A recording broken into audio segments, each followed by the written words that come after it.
रूहानियत सूफियत में बहुत ही सच्ची बातें, बहुत ही असलियत से भरपूर बातें इंसान को सुनने की मिलती हैं। आज का दौर घोर कलयुग का दौर है। इस दौर में इंसान समझ नहीं पाता वो किसकी बात पे भरोसा करे और किसकी बात पे भरोसा ना करे। जिसे देखो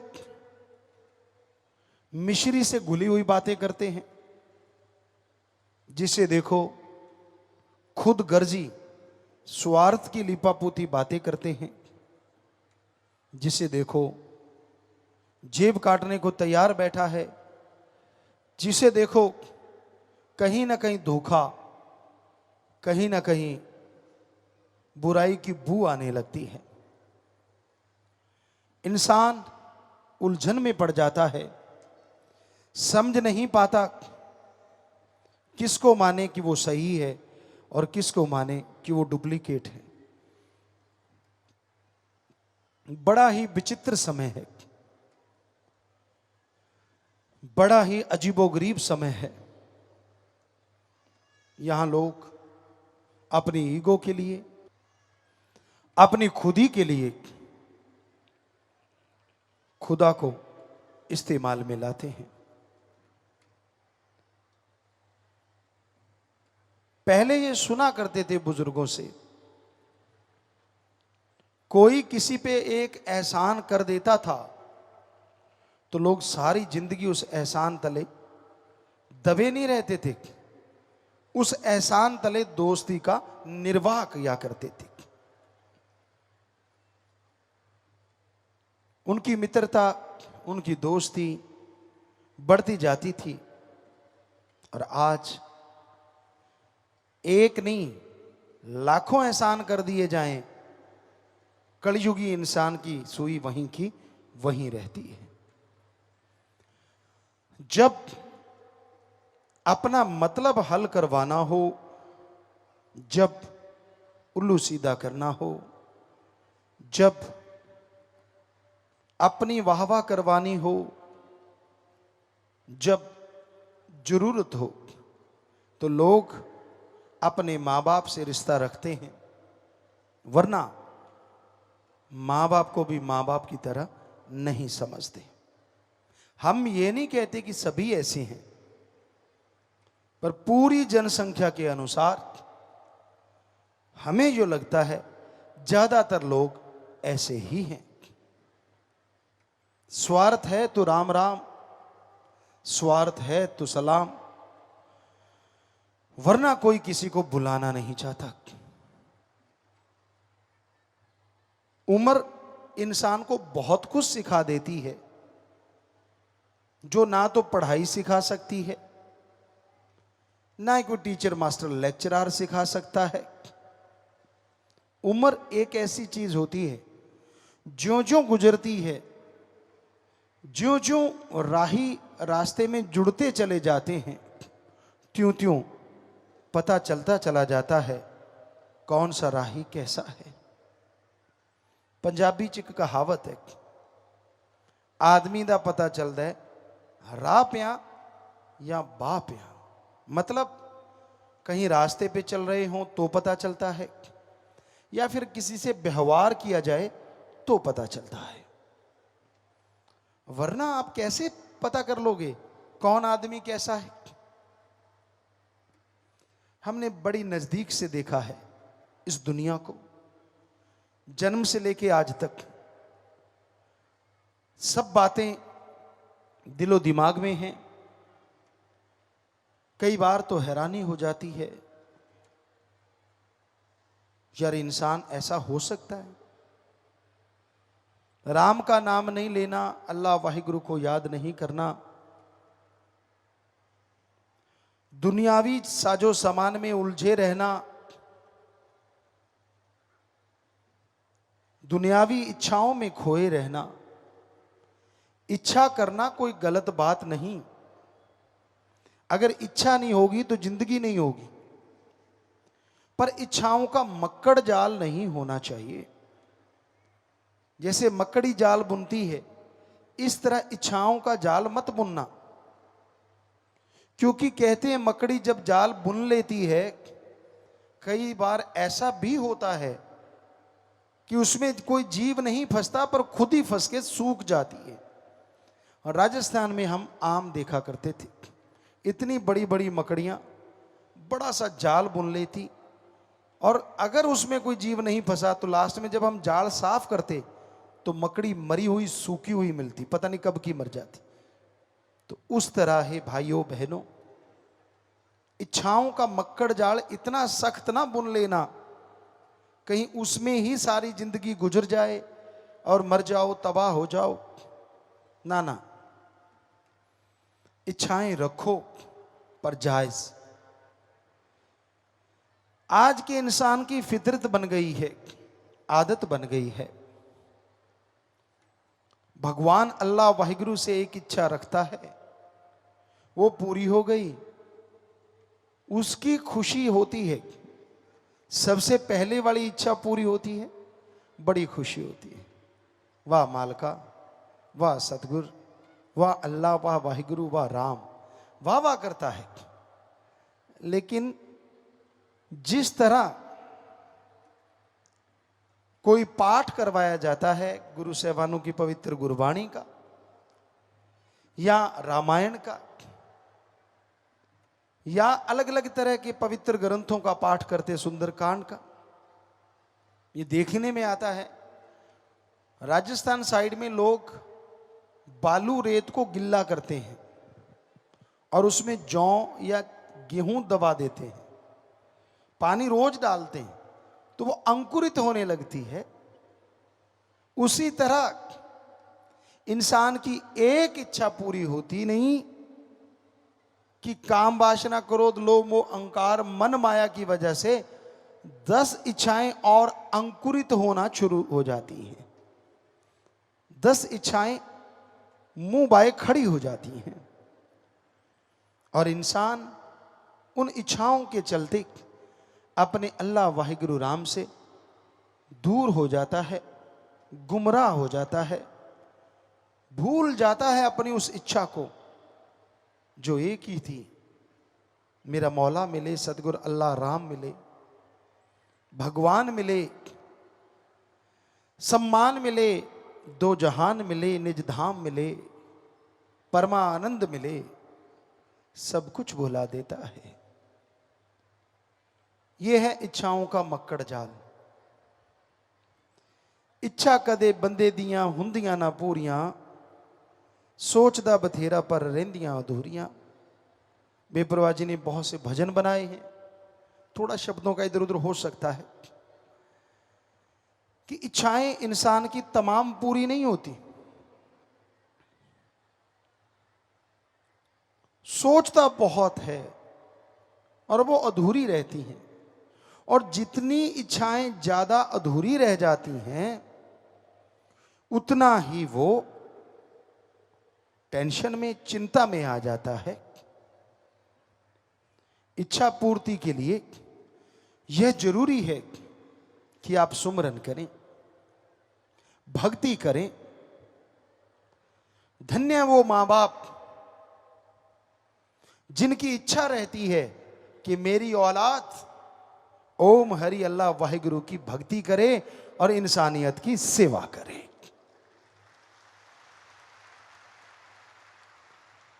दो तरह के लोग पाए जाते हैं, एक जिनकी इच्छा होती है परमार्थ में चरम सीमा पे पहुंचना कि मैं भक्ति करूं, सेवा करूं, मेरी औलाद नेक भली बने, तो उनको चाहिए खाना जो भी घर में सुबह से रात तक बनता है वो सुमरन करके बनाते रहो। यकीनन ये इच्छा मालिक कबूल मंजूर कर लेंगे और नजारे दिखा देंगे। एक काइयां आदमी होते हैं, बड़े चालाक, उनको होता है कि मेरे से प्यार बढ़े, मालिक से कम हो जाए तो वो शुक्र गुजारते हैं। उनको लगता है कि अगर मालिक से बढ़ेगा तो मेरे से घटेगा, और मेरे से बढ़ गया तो मालिक से कम हो गया तो कोई बात नहीं। ऐसे लोग अपने पांव पे कुल्हाड़ा मारते हैं। जो रहमतों का समुंदर उनको मिलने वाला था उससे वंचित रह जाते हैं, वो खोखले हो जाते हैं। थूथा चना बाजे गाना। वो छोटी छोटी खुशियां लेना चाहते हैं, पर ऐसा लगता है सब कुछ कहीं गुम सा हो गया। उनको रिश्ते नातों से कुछ लेना देना नहीं होता। वो तो अपनी ही इच्छाओं से, या दूसरे शब्दों में अपनी इच्छाओं पे सब कुछ कुर्बान कर देते हैं। एक कहावत है, बंदरिया अपने बच्चे को बहुत प्यार करती है। आप शायद नहीं जानते होंगे। यह प्रयोग किया गया, देखा गया कि एक तालाब सूखा था, बंदरिया वहां बच्चों के साथ रहती थी। एकदम से फ्लड आया, वो निकल नहीं पाई, पेड़ पे चढ़ गई, पेड़ डूबने लगा। बच्चा छोटा था, उसने घुटने तक बच्चा था, बच्चे को उठाया, अपने सिर पे बिठा लिया, लेकिन पानी चढ़ना बंद नहीं हुआ। पानी चढ़ता गया, चढ़ता गया, चढ़ता गया। और जब बंदरिया को लगा कि मैं डूबने वाली हूं, तो उसने झट से बच्चे को सिर से उतारा और अपने पैर के नीचे दबा लिया। खुद बच गई, बच्चा मर गया। क्या आपको नहीं लगता आज के इंसान भी बंदरियां हैं ज्यादातर? बुरा ना मानना, संत सच्ची बात कहते हैं, थोड़ी कड़वी जरूर होती है, पर सत्संगी क्या हुआ जो किसी पे लगे ना। वो स्पिरिट ही क्या है जो जख्म पे जलाए ना और उसको ठीक ना करे। तो आज के लोग इतने खुद गर्ज हो गए हैं। कहां तो खुशी हो कि यार सतगुरु से, मालिक से प्यार है, हमें क्या और चाहिए। कितनी बार उनको जिंदगी मिल जाती है, कितनी बार उनको नियामतें मिलती हैं, लेकिन उनकी सुई वहीं की वहीं रहती है। खोट निकालते हैं मालिक में, कमियां निकालते हैं अपने सदगुरु में। बड़ा ही अजीबोगरीब लगता है। आपको उदाहरण बताएं, सदगुरु के रमज को कोई समझ नहीं पाया। तुलसी जी कहते हैं, जो कोई कहे संत को चीना, तुलसी हाथ कान को दीना। इतने बड़े फकीर कहते मैं रमज नहीं समझ सका। एक उदाहरण देते हैं, बेपरवाह जी परमपिता शास्त्राम जी महाराज ने जब हमें बुलाया, बात पे बात याद आ गई, तो हमने वहां बोला कि भाई हम अपने सदगुरु से बेइंतहा मोहब्बत करते हैं। जितने भी आसपास सेवादार थे, अगर परमपिता जी कल को दिन को रात कहेंगे तो आपने रात कहना है, और रात को दिन कहेंगे तो दिन कहना है, किंतु परंतु मत करना। कहते जी ठीक है। पर एक सज्जन हमें कहने लगे कि परमपिता जी कई बार अजीबोगरीब सी बातें कर देते हैं। हमने कहा अच्छा। कहता हाँ। हमने कहा दिखाओ।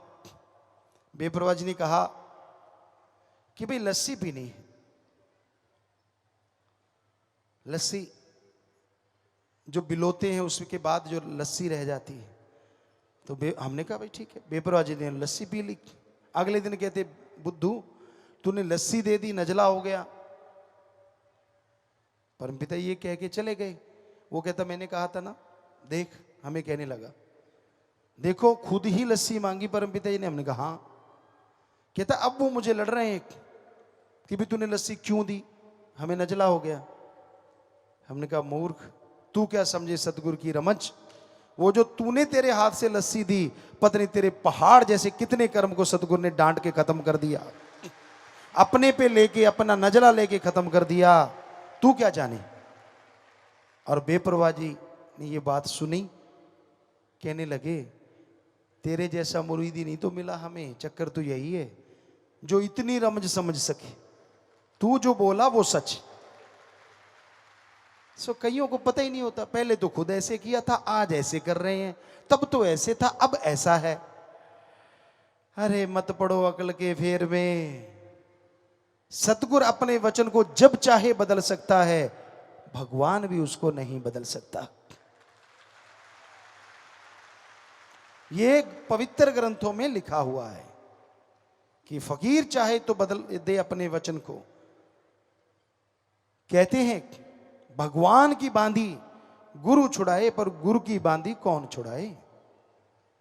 भगवान ने कुछ बांध दिया, किसी को शराफ दे दिया, तो गुरु उस बंदे के लिए प्रार्थना करेगा, मिन्नत करेगा, तो भगवान दया करके छुड़वा देगा कि चल भाई गुरु कह रहा है तो इसकी जिम्मेवारी ले रहा है, छोड़ देता हूं। पर अगर गुरु ही बांध दे तो भगवान को तो आपने देखा ही नहीं, उसके तो दर्शन किए ही नहीं, छुड़ाने कौन आएगा। इसलिए हमेशा ध्यान रखिए, उसकी रजा में रहना सीखो, अपनी अकल का दखल ना दिया करो। जितना अकल का दखल दोगे रूहानियत से कोसों किलोमीटर दूर हो जाओगे और खुशियों से वंचित हो जाओगे। खोखलापन सबको दिखेगा।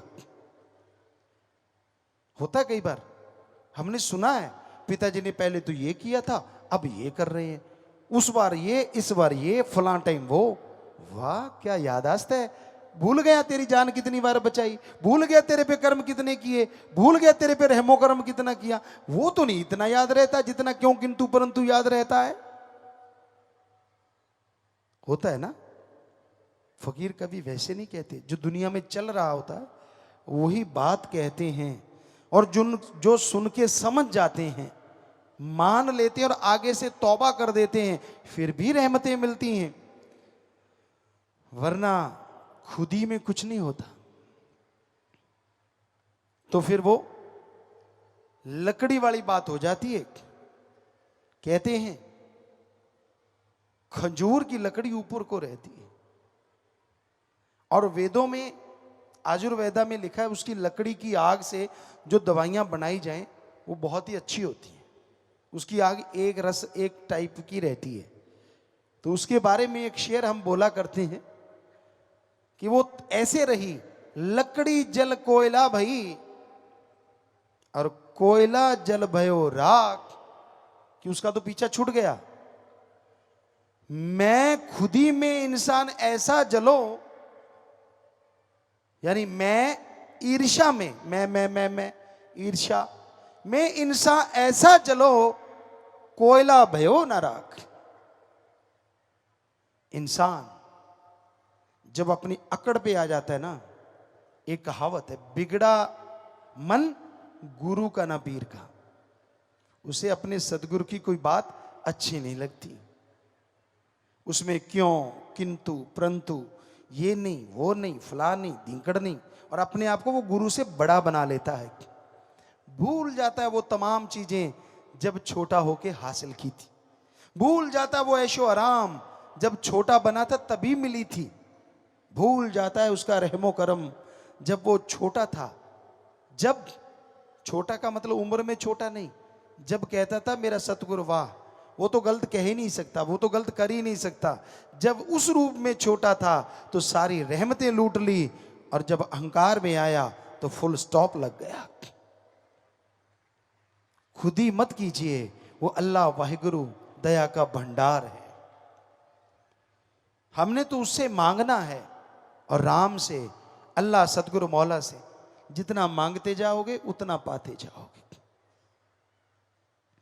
हजारों उदाहरण होते हैं। कई बार पीर फकीर गुस्से में भी कुछ कह देते हैं। कबीर साहब ने ऐसे नहीं लिखा, संतों का क्रोध भी दाती होता है, दुनियादारी का प्यार भी घाती होता है। कई बेवकूफ होते हैं, वो कहते हैं ना, किसी की सब्जी नीचे की गिर गई, कहते बेशर्मा दी डुल गई दाल, कहता थल्ले ही खावांगे। कई बचपन से ऐसे होते हैं बेवकूफ टाइप, दूसरे उनको इस्तेमाल करते रहते हैं, करते रहते हैं, करते रहते हैं। वो उनके इस्तेमाल में आते रहते हैं, उनका काम करते रहते हैं, और उनको मजा होता है यार अच्छा बेवकूफ बनाया। यानी बचपन से ही चलता है उनके साथ। वो बेवकूफ थे, बेवकूफ बने ही रहते, कभी बदलते नहीं। ऐसा हमने देखा है। कितनी भी रहमतें हो जाएं, वो तो उसको बुला सकते हैं, लेकिन अपनी बेवकूफी कभी नहीं छोड़ते, अपनी अकल का इस्तेमाल नहीं लाते। तो फिर लाई लग ना होवे, घर वाला ते चंदरा गमांड ना होवे। जो किसी की उंगली पे चलते हैं, ऐसा नहीं होना चाहिए। अपना दिमाग का इस्तेमाल भी करना चाहिए। मालिक ने जो खोपड़ा दिया, इसके अंदर बहुत बड़ा खजाना दिया है। ये दूसरों के इशारे पे नाचने के लिए नहीं, दूसरों के इशारे पे बंदर नाचते हैं। आप बंदर हो, मदारी नचाता है उनको। दूसरों के इशारे पे पशु पक्षी परिंदे नाचते हैं, कठपुतलियां नाचती हैं। आप तो इंसान हो, कभी तो अपने दिमाग का इस्तेमाल किया करो। परमात्मा ने जो रहमत की है, कभी तो उसका इस्तेमाल किया करो। सो रूहानियत के रास्ते पे चलना कोई मामूली बात नहीं। इसमें आदमी की काम वासना, क्रोध, लोभ, मोह, अहंकार, मन और माया, 7 बैरी बुरी तरह से घेर लेते हैं। और कोई सतगुरु पे दृढ़ यकीन करे, कोई राम नाम का सुमरण करे, 3 सातों का फंदा ढीला हो सकता है। अदरवाइज ये 7 का फंदा इतना टाइट है, इतना कसावट वाला है कि कोई सोच भी नहीं सकता। इसलिए हे भक्तजनों, परम पिता परमात्मा का नाम लिया करो, उसकी भक्ति किया करो। जो नाम लेते हैं यहां भी निज धाम की खुशियां लेते हैं, और मरने के बाद भी वो निज धाम जाया करते हैं। हम सीधी भाषा में कबीर जी का दोहा आपको सुनाएं। गुरुमुख मरे क्या रोइए, जो अपने घर जाए, रोइए मनमुख बापड़े, जो हाट न हाट बिकाए। सो गुरु से प्यार करता है, वो मालिक की गोद में बैठ के निज धाम जाता है। गुरुमुख बनो, मनमुख ना बनो। कितनी देर अकड़ में रहोगे, कितनी देर तने रहोगे। आपको बताया, खजूर तनी रहती है, उसकी लकड़ी जल्दी काट ली जाती है, क्योंकि वो वेदों में लिखा है कि ज्यादा काम आती दवाइयों में। और बेरी को कोई काटता ही नहीं, क्यों? उसकी लकड़ी काम की नहीं होती। पर आपको पता है, गरीबों में बेरी के जो फल होते हैं वो सेब संतरों से भी ज्यादा विटामिन वाले होते हैं। और वो झुकी रहती है बेचारी, ना उसकी लकड़ी काम की, पर उसमें फल लगता है बहुत ज्यादा, इसलिए लोग काटते ही नहीं उसको। या लकड़ी काम आएगी नहीं, और जीती है तो ये बच्चों के भी काम आएगी। तो इसलिए अकड़ो मत, खुद ही मत करो, और अपने दिमाग का इस्तेमाल करके अच्छे कर्म करो। हम नहीं कहते आपका रास्ता कैसा है, आपका दोस्त कैसा है, आपका संगी साथी, जीवन साथी कैसा है, पर बुद्धि विवेक से तो काम लो। आपका सदगुरु कैसा है, क्या उसने आपकी गरज पूरी नहीं की? अजी ऐसी पूरी की जो आप कल्पना भी नहीं कर सकते। क्या आप जिंदगी कहीं से ला सकते हो? क्या आप भयानक बीमारी जिससे डॉक्टर लाइलाज कह दें, क्या अपनी अकल से या अपने उन यार दोस्त चमचे वालों से ठीक करवा सकते थे? तो फिर चमचागिरी नहीं छोड़ी, सदगुरु को छोड़ रखा है। समय का क्या पता, आने वाले समय में कैसी करवट ले, क्या होने वाला है। फिर क्या करोगे? क्या जिनकी चमचागिरी कर रहे हो वो बचाएंगे? क्या वो कर्म काट देंगे आपके? कभी तो बुद्धि से काम लो, कभी तो विवेक का काम लो। हर टाइम जो मन को भाए वो ही गाता है। और जब महान मन का पहाड़ टूट जाता है, फिर कुर्लाता और चिल्लाता है। फिर बचाने कोई संगी साथी रिश्तेदार नहीं आता है। यारी रखी उस सतगुरु मौला से, तो वो मरने से पहले, जितने बार मरते हो, हर मरने से पहले आके उंगली पकड़ के बचाता है। वो उंगली पकड़ के बचाता है। सो उससे यारी रखो ना, जो दोनों जहान का यार है।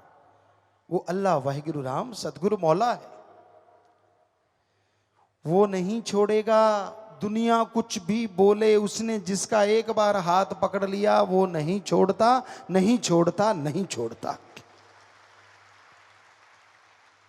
आप लाख हाथ झटको, आप लाख हाथ छुड़ाओ, वो नहीं छोड़ता, क्योंकि उसको आपकी जिम्मेवारी हो जाती है जब वो आपको गुरुमंत्र देता है कि भाई ये मेरे बच्चे हैं। आप उनकी निंदा करो, आप उनको गाली भी देते हो, कोई फर्क नहीं पड़ता, क्योंकि वो तो फकीर है। फकीर की इज्जत इसी में होती है कि वो परमपिता परमात्मा के गुण गाता है।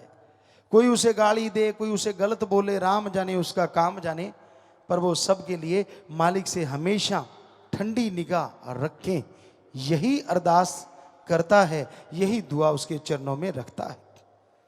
कभी किसी का बुरा नहीं सोचता फकीर, हालांकि उनका बुरा सोचने वालों की कमी नहीं होती।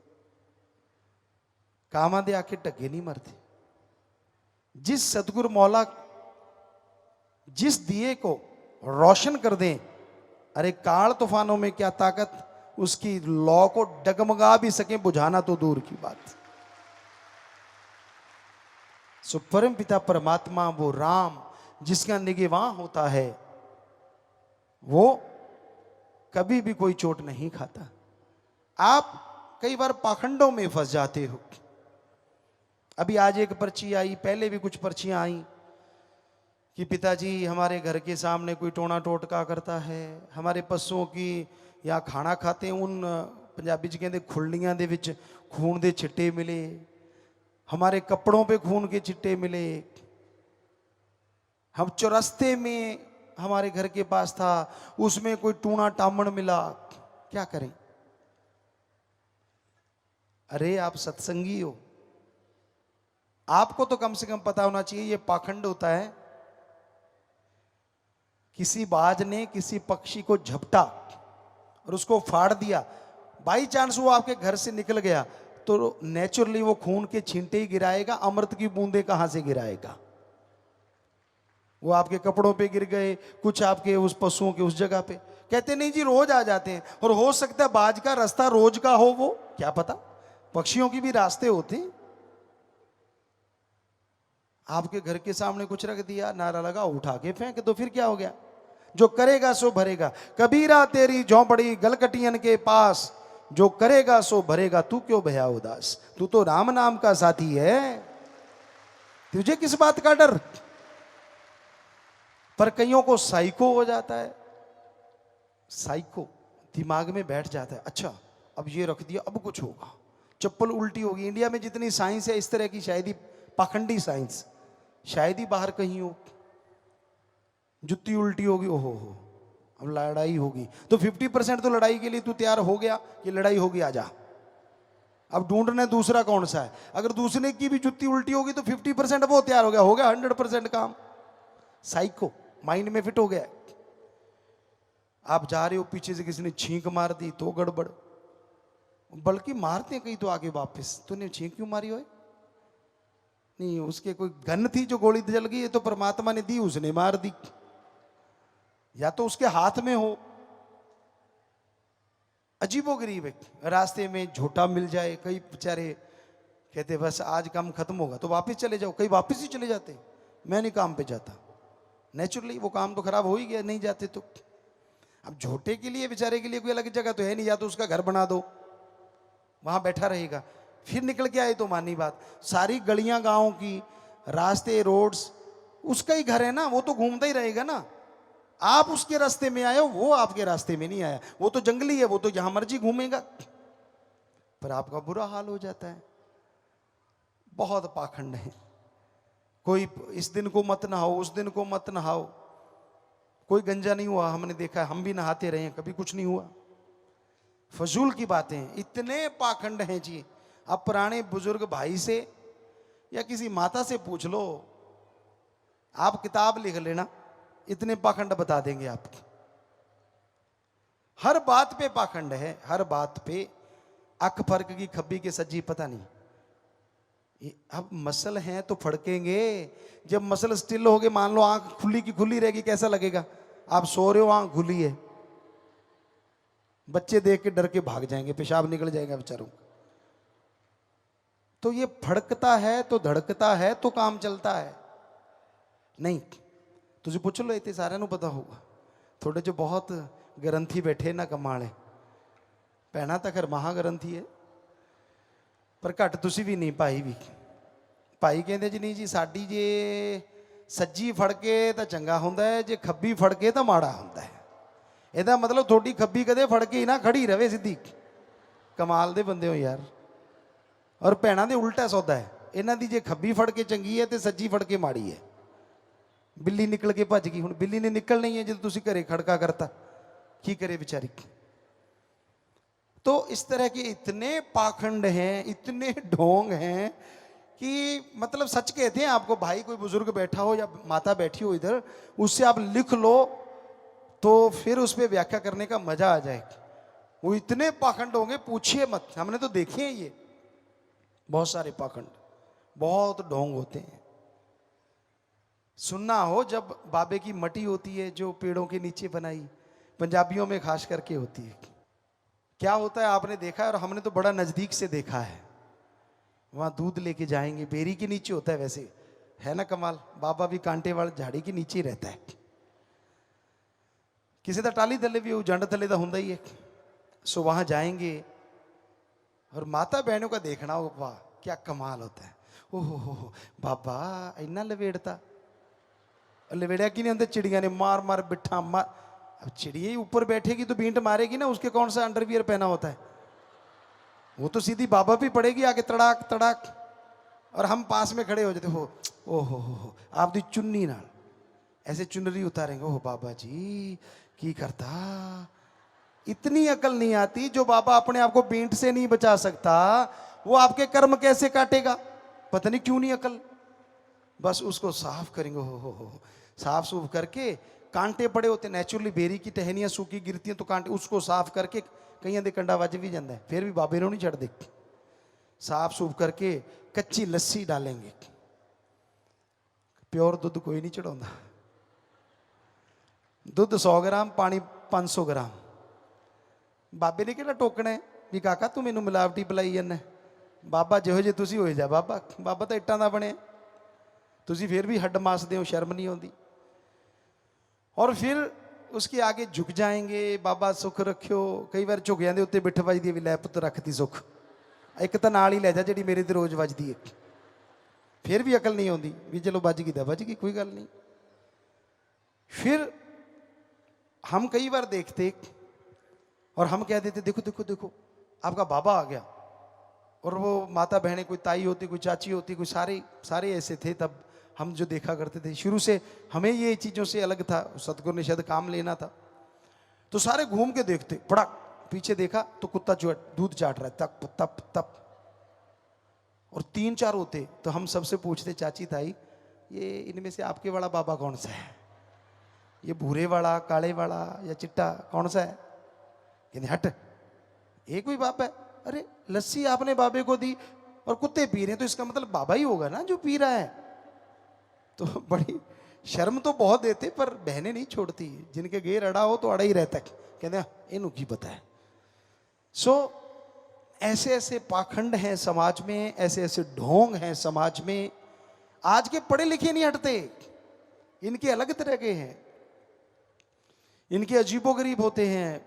ये फ़ोन चलाते रहते हैं, उन पे मैसेज करते रहते हैं, और कईयों के मैसेज दिमाग में बैठ जाता है। वही साइको, ये व्हाट्सएप है या फेसबुक है या इन चीज, अच्छी चीज़ है, ज्ञान बांटो, लेकिन इसमें ज्ञानी इतने हैं, कई बार हमें टाइम मिलता है, कभी कभार मिलता है, पढ़ने बैठते हो बड़ी हंसी आती है। खैर कई बच्चे तो इंटरटेनमेंट के लिए डालते रहते हैं, पर कई ज्ञान देंगे पूरा उसमें अपनी तरफ से, नया नया ज्ञान, ये ले लो वो ले लो। मतलब सत्संग करने की जरूरत नहीं महसूस होती उनका ज्ञान सुन के, और होगा खरड़ ज्ञान, पता ही नहीं होता।